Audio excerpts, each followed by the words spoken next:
Xoş gördük İlqəm bəy. Xoş gördük. Bu dəfə istəyirəm sizinlə Azərbaycan tarixindəki ən maraqlı və gizli təşkilat olan Difai-dən danışaq.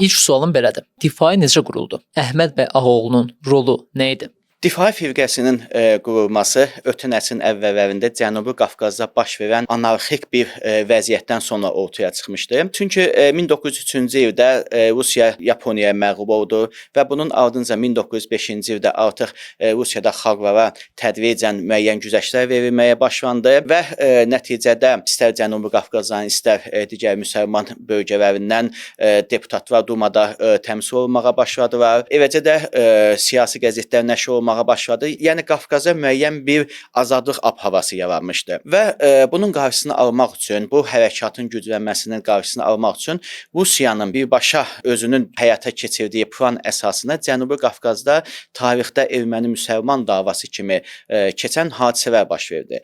Nəticədə bölgədə böyük qətliamlar törədildi. İstər Tiflisdə, istər İrəvanda, istər Bakıda, istər Qarabağda, müxtəlif yerlərdə ermənilərlə müsəlmanlar arasında toqquşmalar baş verdi və 1905-6-cı illəri əhatə edən bu toqquşmalar nəticəsində Cənubi Qafqazda yüzlərlə insan həlak oldu və bunu aradan qaldırmaq üçün nəhayətində Tiflisdə bir barış görüşməsi həyata keçirildi. Bu görüşdə Əli Mərdan bəy Topçubaşov, Əhməd bəy Ağaoğlu kimi şəxslər də iştirak etdilər və nəticədə müəyyən anlaşmalar imzalandı və bu savaşlar sona çatdı. Amma bu zaman Azərbaycan türkləri bir həqiqətin olduğuna başa düşdülər. Bu həqiqət nədən ibarət idi?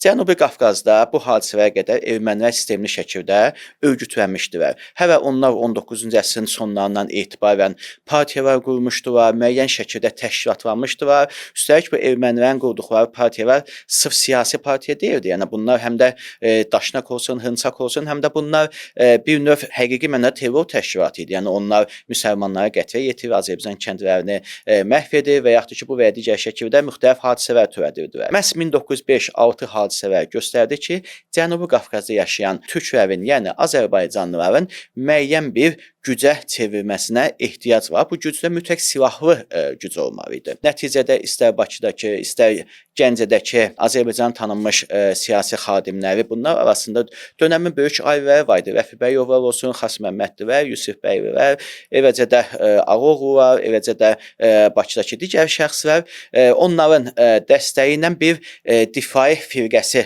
yaradıldı və bu difai firqəsinin qurucusu, yəni ki, əsas lideri Əhməd bəy Ağaoğlu idi. Bunun səbəbi nə idi? Əhməd bəy əslində biz difaiyə qədərki fəaliyyətinə baxdığımız zaman Fransada təhsil almış, ondan qabaq Peterburqda oxumuş, Fransada dövrün böyük şərqşünaslarından tanış olmuş, London kimi bir şəhərdə şərqşünasların qurultayında mühazirə oxumuş, fransız mətbuatında məqaləyə çıxmış bir şəxs idi ki, o Qafqaza qayıtmışdı, Tiflisdə biraz müəllimlik etmişdi və o Cənubi Qafqaza gəldiyi zaman əslində bir ziyalı adam kimi gəlmişdi, amma gördü ki, Cənubi Qafqazda vəziyyət heç də onun düşündüyü kimi deyil. Yəni Cənubi Qafqazda baş verən anarxiyanı həll etmək üçün sadəcə danışıq, sülh təklifləri, yəni bir ziyavi mühit rol oynamır. Yəni burada faktiki qarşı tərəfin silahlı gücü var. Ona görə də bunun qarşısını almaq üçün eyni şəkildə bir müdafiə sistemi olmalıdır. Biz Nağı bəy Şeyxzamanlının xatirələrində görürük ki, o qeyd edir ki, həmin vaxt Əhməd bəy Ağaoğlu Gəncəyə gəlmişdi. Orada məsciddə əhaliyə çıxış etdi və o məsciddə Cənubi Qafqazdakı vəziyyəti izah etdi, sülhün həyata keçirilməsinin vacibliyindən bəhs etdi. Hətta nümunə göstərdi ki, canlı təbiətdə sadəcə insandır öz həmcinsinə qarşı qətliam törədən. Heç heyvanlar arasında bu hal yoxdur. Ona görə də mütləq bu hadisələri qarşısını almaq lazımdır. Bu çıxışın axşamı həmin şəxslər Gəncədə toplaşdılar və nəticədə Difai firqəsinin yaradılması qərara alındı. Həm Gəncənin tanınmış ziyalıları, yəni imkanlı ailələri, həm də ki Əhməd bəyin liderliyində belə bir firqənin qurulmasına qərar verildi. Difai bəzən sual olunur, firqədirmi, hər hansı bir təşkilatdırmı? Yəni firqə dediyimiz, yəni siyasi partiya anlamında. Əslində mənim fikrimcə hər ikisidir. Bir tərəfdən Difai-nin proqramı var idi. Xalqın müxtəlif milli maraqlarını həyata keçirməyə qarşısına məqsəd qoymuşdu. Digər tərəfdən də Difai həm də silahlı bir təşkilat idi ki, eyni şəkildə yenə də xalqın mənafeyini güdürdü. Biz elə bunu Difai-nin elan edilən proqramında da görürük. Məsələn, Difai-nin iki cür proqramı var idi. Birincisi İrşad qəzetində dərc olunmuş daha mülayim bir proqram idi. Çünki bu rəsmi şəkildə dərc olunur. İkincisi isə gizli bir proqram idi. O gizli proqramda elə ilk girişdə belə bir cümlə qurulmuşdu. Cənubi Qafqazda Azərbaycan türklərinin həyatında 3 mühüm problem var.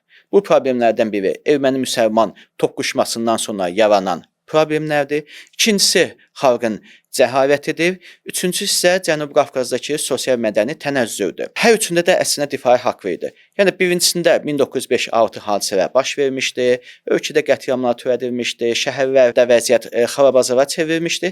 İkincisi də xalqın cəhaləti var idi həqiqətən. Çünki biz etiraf edək ki, Azərbaycan türklərinin maariflənməsi Mirzə Fətəli Axundzadədən başlayan Həsən bəy Zərdabi ilə davam edən bir sürəc idi, amma olduqca zəif idi.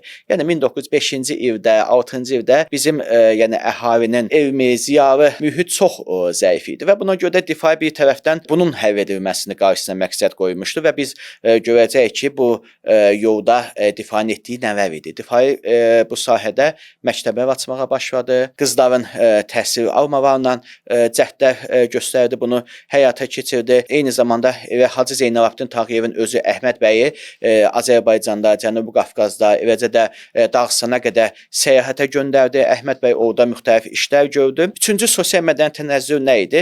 Yəni Difai-yə qədər və ondan sonraki dövrə baxdığımız zaman biz Azərbaycanlılarda hələ ki bu təşkilatlanma, istər yəni elmi baxımdan, istər siyasi baxımdan çox aşağı idi.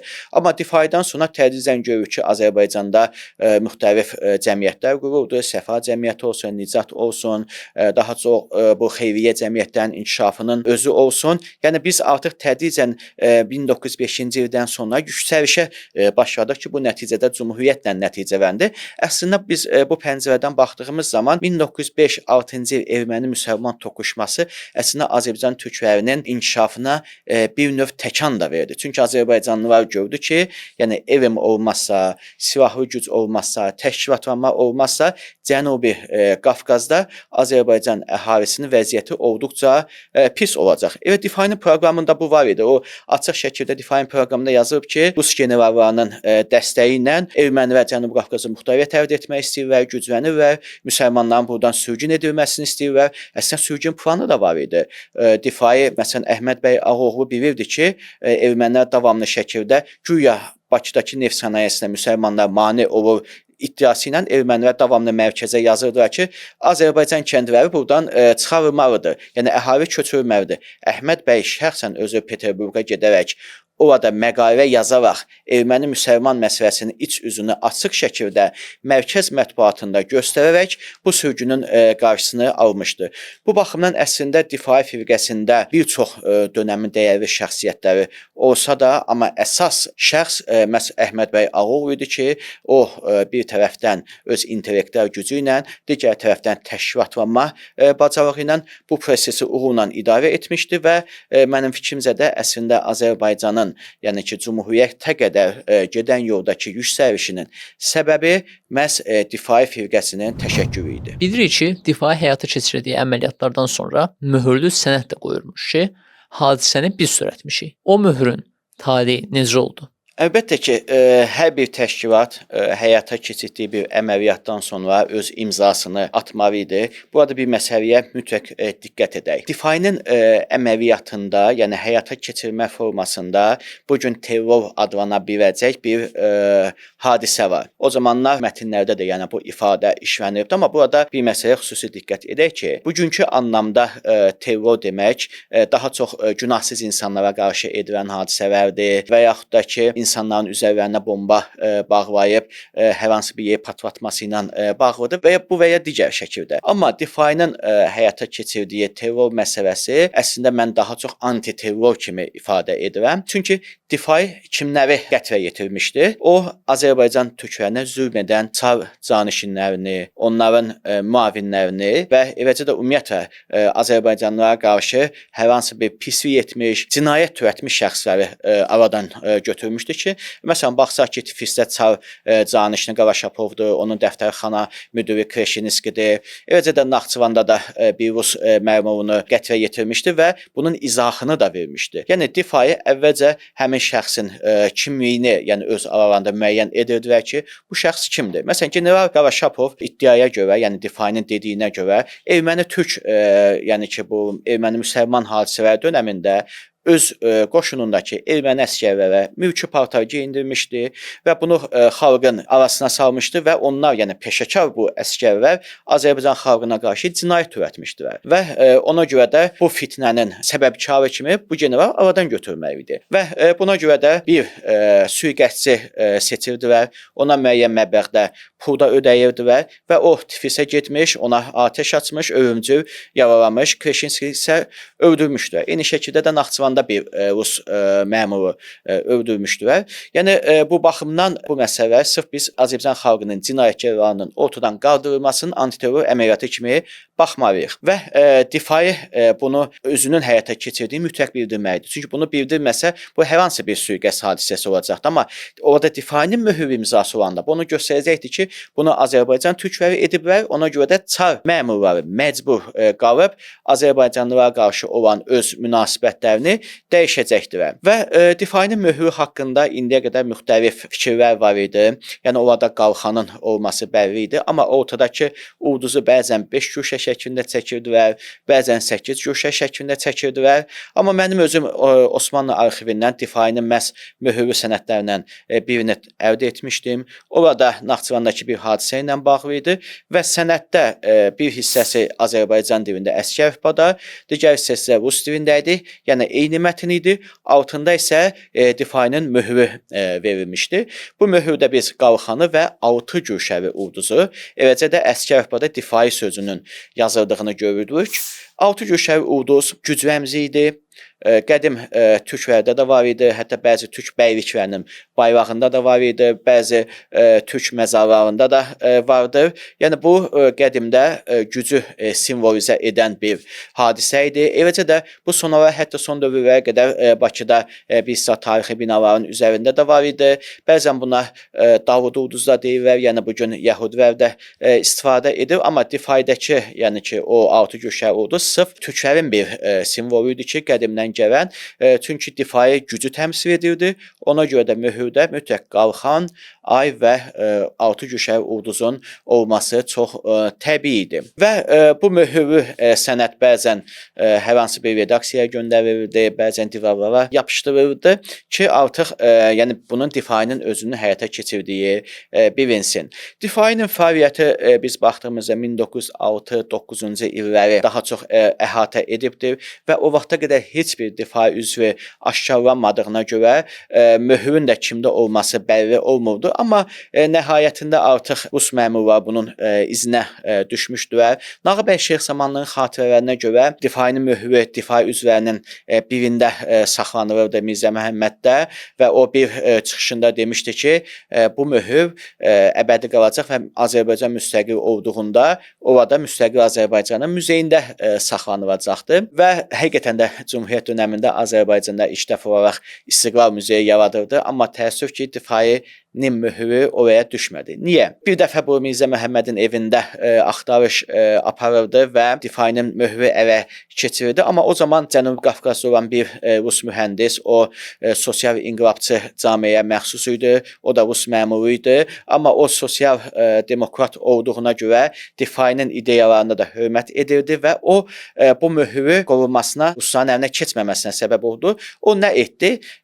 Həmin vaxt o rus məmurunun sayəsində sayəsində difainin möhrü oradan götürüldü. Yerinə həmin sosial inqilabçı bir partiyanın möhrü qoyuldu. Güya ki, bu Mirzə Məhəmmədin evindən çıxıbdı və məcbur olaraq difainin möhrünü də sobaya atmış oldu. Yəni Nağıbəyin Şirxsamanın xatirələrindən, yəni bizim öyrəndiyimiz budur. Yəni təbii ki, bu başqa cür də ola bilər, çünki xatirələr hər zaman subyektivdir, amma əlimizdə olan hələ ki bu qaynaq budur ki, difainin möhrü ən son bir sobada yandırıldı. Amma çox şükür ki, yəni o möhrlü sənədlər günümüzə qədər gəlib çatıbdır. Difainin maddi və hərbi gücü hardan qaynaqlanırdı? Təbii ki, difainin arxasında Hacı Zeynalabdin Tağıyev kimi də dönəmin zəngin şəxsləri dayanırdı.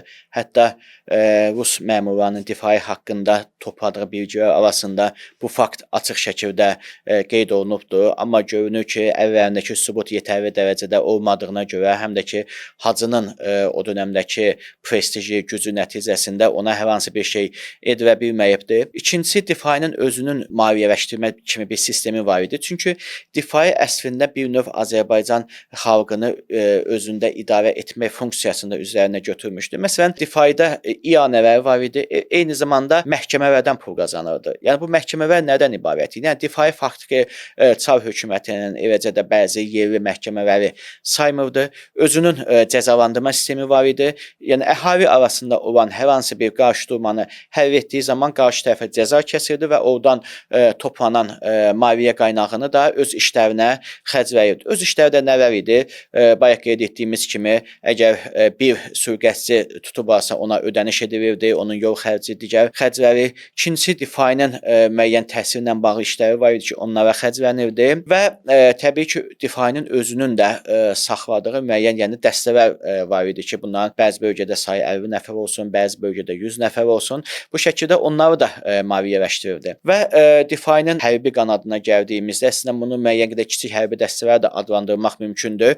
Düzdür, bəzən sənədlərdə bunu 1000-dən çox yuxarı da yazılır, amma fikrimizcə bu mümkünsüz bir şeydir. Çünki o zaman yəni daha çox ələ keçə bilərdi, amma düşüncəmizə görə bu daha çox ümumi götürdükdə 300-400 nəfərlik bir drujinalar ola bilərdi ki, hər şəhərdə müəyyən qədər üzvləri var idi. Amma insanlar əslində qəribə idi ki, yəni difai üzvlər bir-birini bəzən şəxsən tanıdıqları da olurdu, bəzən ehtimal etdikləri də olurdu. Məsələn, tutaq ki, Rus məmurlar arasında işləyən bir difai üzvü var idi. O, bir Azərbaycanlı Molla Hadi deyə bir Azərbaycanlının əslində xəyanət içərisində olduğunu isbat etmişdi və onun sayəsində bu Molla Hadi də aradan götürmüşdü. Yəni, difai çalışırdı ki, dövlət sistemində də öz adamları olsun, yəni ki, xalqın içərisində də hər yerdə ona görə bu gizli anlam daşıyırdı. Yəni, hər tərəfdən ona bir məlumat axışırdı və təbii ki, bu dəstələr xüsusən də erməni-müsəlman davasından sonra bir gərəkli olmuşdu və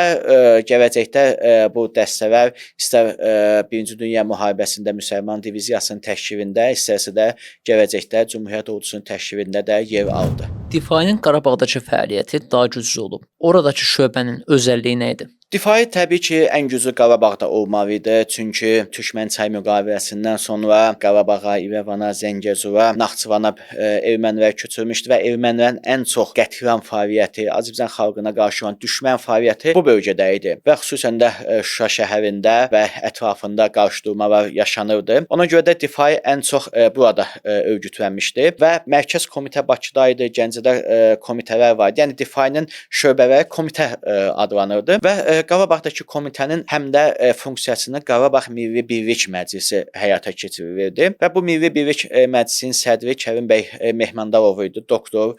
O Sankt-Peterburq şəhərində təhsil almışdı, cərrah idi, olduqca böyük ziyalı bir şəxs idi, nüfuzlu bir adam idi. O Milli Birlik, yəni Qarabağ Məclisinə rəhbərlik edirdi və əslində Qarabağdakı Birlik Məclisi 50-dən çox maddədən ibarət bizim, yəni ki, əminliklə bir anayasa adlandıra biləcəyimiz bir proqram qəbul etmişdi və bu proqrama baxdığımız zaman biz görürük ki, orada demək olar ki, əhalinin bütün yaşayış normlarını həyata keçirən bir nizamnamə xarakterli idi. Orada hər şey var idi. Məsələn, orada qeyd edilirdi ki, açıq şəkildə Dumaya deputat getmək istəyənlər, eləcə də digər vəzifəyə getmək istəyən şəxslər məclisdən icazə almalı idilər. İkincisi, Məsələn, ticarətlə bağlı maddələrə baxaq. Məsələn, orada açıq şəkildə qeyd edirdilər ki, müsəlmanlar mütləq müsəlman tacirlərdən alış-veriş etməlidirlər. Yəni pul müsəlmanda qalmalı idi. Orada erməniyə, rusa və ya hər hansı birinə getməməlidir. Bu çox önəmlidir ki, pul eyni cəmiyyədə dövr etsin. İkincisi, məclis Qarabağda, ümumiyyətlə o dövrdə bütün bəlkə də müsəlman dünyasındakı ən böyük problemi həll etməyə çalışırdı. Sünni-şiə məsələsini. Məclis Cənubi Qafqazda sünni və şiə ayrımçılığını qəti şəkildə rədd etmişdi və buna baş qoşanları da cəzalandırırdı. Hətta orada baxmayaraq ki, Difayın bu, yəni məclisin idarə etməsi təbii olaraq şəriət qanunlarla idarə edilirdi, amma eyni zamanda ruhanilər qarşısında da sədrlər qoymuşdu ki, ruhanilər öz işlərlə məşğul olmalıdırlar. Yəni dinin gərəkdiyi şeylər nədirsə, ruhani ona əməl etməlidir.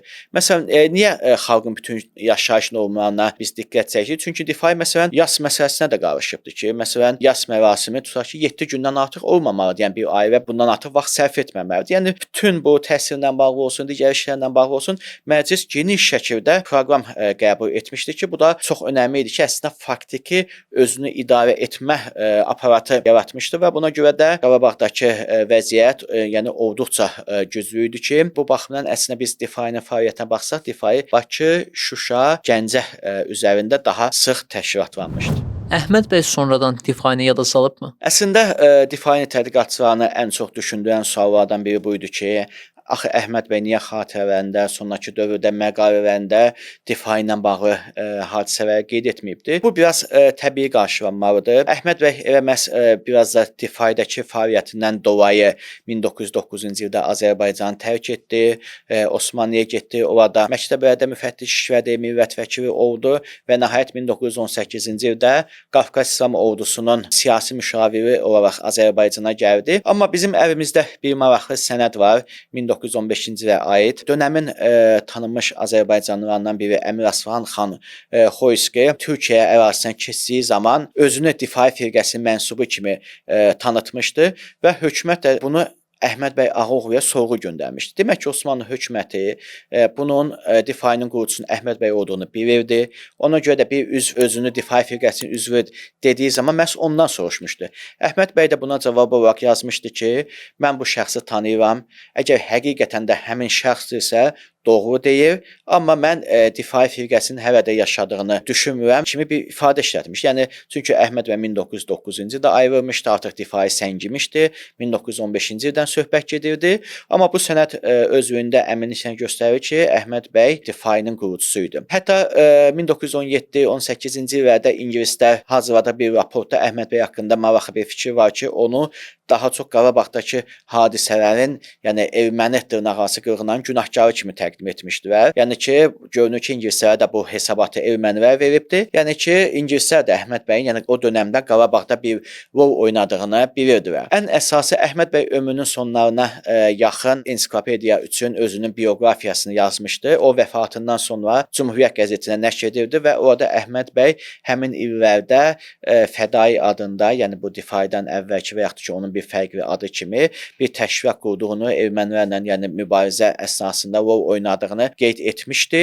Yəni ki, Əhməd bəy sonra yəni açıq şəkildə bunu detallı yazmasa da, amma müxtəlif işarələrlə istər Yusif Akçuranın onun haqqında yazdığı bioqrafiyada bunu qeyd etmişdi. Dilqəm bəy, bu verilişimiz Vətən müharibəsinin 5 illiyi ərəfəsində yayımlanacaq. Difay ilə bu zəfər arasındakı mənəvi bağlar nələrdir? Bu il Vətən müharibəsinin başlamasının 5-ci il dönümüdür və biz Qarabağın azadlığı uğrunda canlarını fəda etmiş şəhidlərimizə Allahdan rəhmət diləyir, onların ruhları qarşısına baş əyirik. Eləcə də qazilərimizə uzun ömür, can sağlığı arzulayırıq ki, onlar Qarabağı əbədi olaraq bizə qaytardılar və ona görə də hər bir Azərbaycan vətəndaşı ömür boyu onlara minnətdarlıq hissi duymalıdır. Vətən müharibəsi onu göstərdi ki, Azərbaycanda hələ də difai ruhu yaşayır. Hələ də Azərbaycanlılar öz milli kimliklərini, öz keçmişlərini unutmayıblar. Hələ də Azərbaycanlılar torpaq itkisi ilə barışmamışdılar. Və buna görə də biz əslində difai hərəkatının başlanmasına səbəb nə idi? Ermənilərin Azərbaycanlıları qırması idi. Eyni və də bizim vətən müharibəmiz də eyni mahiyyətdən başlamışdı. Birinci Qarabağ savaşında, 2-ci Qarabağ savaşına qədər olan dövrdə şəhid olmuş insanlarımızın qisasını almaq, İkincisi isə işğal edilmiş torpaqlarımızı azad etmək. Yəni bu baxımdan mən aradakı böyük bir məsafə olsa da burada bir difai ruhunun olduğundan əminliklə danışa bilərəm. Və orada bizim zabitlərimizin, əsgərlərimizin göstərdiyi şücaətə baxdığımız zaman da buna əmin ola bilirik və necə ki bu ruh o zaman var idi, 5 il əvvəl də var idi və mən inanıram ki, bundan sonra da olacaq. Və Azərbaycanın düşmənləri əmin olmalıdırlar ki, Azərbaycana qarşı atılacaq hər bir addımda onlar difai ruhunla qarşılaşacaqlar. Təşəkkürlər Dilqən bəy, hər şey tam aydın oldu. Bəs Dilqən bəy, gələn mövzumuz nə olacaq? Bilirsiniz ki, bu il Azərbaycan Cümhuriyyətinin ilk baş naziri, həmçinin Xarici İşlər naziri olmuş Fətəli Xoyskinin doğumunun 150-ci yubiley il dönümüdür və cənab prezident bununla bağlı bu yaxınlarda sərəncam da verdi. Ona görə də istəyirik ki, Fətəli Xoyski kim idi, onun Azərbaycan tarixindəki yeri nə idi? Bu mövzuda bir söhbət edək. Əgər sizin də suallarınız varsa, bugünkü videomuzun altında qeyd edə bilərsiniz. Çox sağ olun Dilqən bəy. Çox sağ olun, mən təşəkkür edirəm.